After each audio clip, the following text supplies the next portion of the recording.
Explain the features और natures और characteristics of coordination. तो आइए बेटा बात करते हैं कि कोऑर्डिनेशन की विशेषताएं क्या है।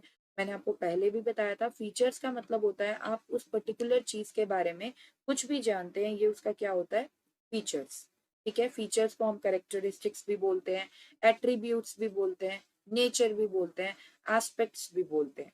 तो ये सारे अदर वर्ड्स भी आपको पता होने चाहिए। सो आइए बेटा बात करते हैं फीचर्स ऑफ कोऑर्डिनेशन की। Number one is intangible. Intangible, जैसे कि मैनेजमेंट इंटेंजिबल होती है, in the same way coordination भी क्या होता है, इंटेंजिबल होता है। इंटेंजिबल का मतलब होता है कि it can not be seen and touch. Coordination को देखा नहीं जा सकता, कोऑर्डिनेशन को टच नहीं किया जा सकता, इसको सिर्फ फील किया जा सकता है।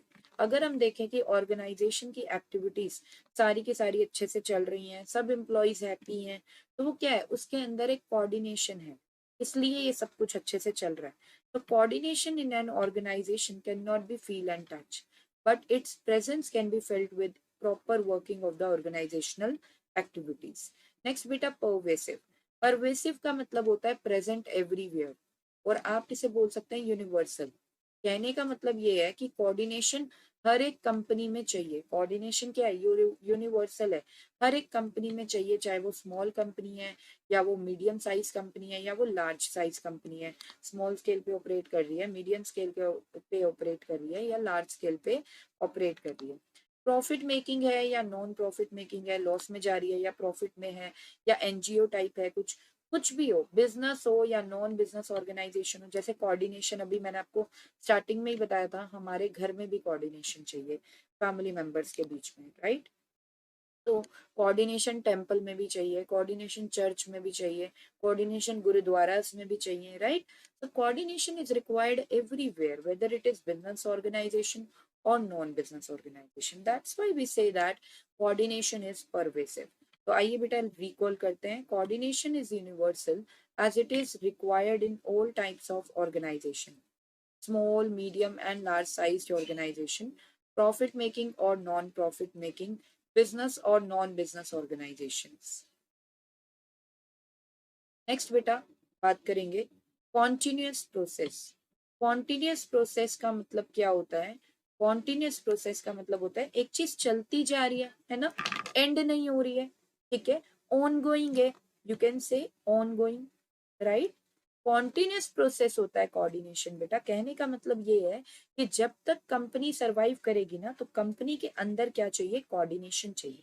जब तक कंपनी सरवाइव करेगी तब तक उसके एम्प्लॉयज के बीच में कोऑर्डिनेशन चाहिए, कंपनी की एक्टिविटीज के बीच में कोऑर्डिनेशन चाहिए, कंपनी के डिपार्टमेंट्स के बीच में कोऑर्डिनेशन चाहिए। तो coordination is required till the company survives. तो coordination is a never ending process, कभी भी खत्म नहीं होता है coordination. Coordination is required till the survival of the organisation. Coordination हमें तब तक चाहिए जब तक ऑर्गेनाइजेशन क्या कर रही है, सर्वाइव कर रही है। The managers always kept themselves busy in bringing coordination in the organizational activities. क्या बोल रहे हैं कि मैनेजर्स, जितने भी मैनेजर्स हैं वो हमेशा बिजी रहते हैं ताकि वो कोऑर्डिनेशन ला सकें अपनी एक्टिविटीज में। यहाँ पे बेटा जितने भी लोग मेरे साथ लाइव जुड़ चुके हैं, मैं उन्हें बताना चाहती हूँ कि हम लोग स्टार्ट कर चुके हैं हमारा live crash course free live crash course for business studies book 1। Yes guys, business studies book 1 twelfth class की हम लोग कवर अप कराएंगे आपको जून के मंथ में, including the case studies and everything. हर एक टॉपिक, हर एक चैप्टर आपका डिटेल में स्टडी करवाया जाएगा आपको। So if you want to avail the benefits of our live sessions, live session का स्केड्यूल मैं आपको बता देती हूँ। स्केड्यूल हमारा रहेगा 1 PM daily, including Sundays as well. So if you want to avail the benefits of these live sessions, and kindly subscribe the channel if not subscribed till yet, and don't forget to press the bell icon to get all the notifications regarding our live sessions. Next, essence of management. ये तो feature है ही है और ये मैंने आपको अभी explain भी किया कि इसेंस ऑफ मैनेजमेंट कोऑर्डिनेशन को इसलिए बोला जाता है क्योंकि मैनेजमेंट का हर एक फंक्शन को परफॉर्म करने के लिए कोऑर्डिनेशन चाहिए, whether it is planning, organising, staffing, directing and controlling. Moreover management is required at every level. मतलब टॉप लेवल मैनेजमेंट या हो लोअर लेवल मैनेजर या हो मिडिल लेवल मैनेजर, हर एक मैनेजर को कोऑर्डिनेशन क्या करना होता है, परफॉर्म करना होता है, कोऑर्डिनेशन को ब्रिंग करके रखना होता है ऑर्गेनाइजेशन में. So coordination is required to perform all the functions of management. It is required at all levels of management, whether it is small, middle, or lower level management. Next बेटा, coordination is the responsibility of all the managers. Coordination बेटा हर एक manager की क्या है, responsibility है.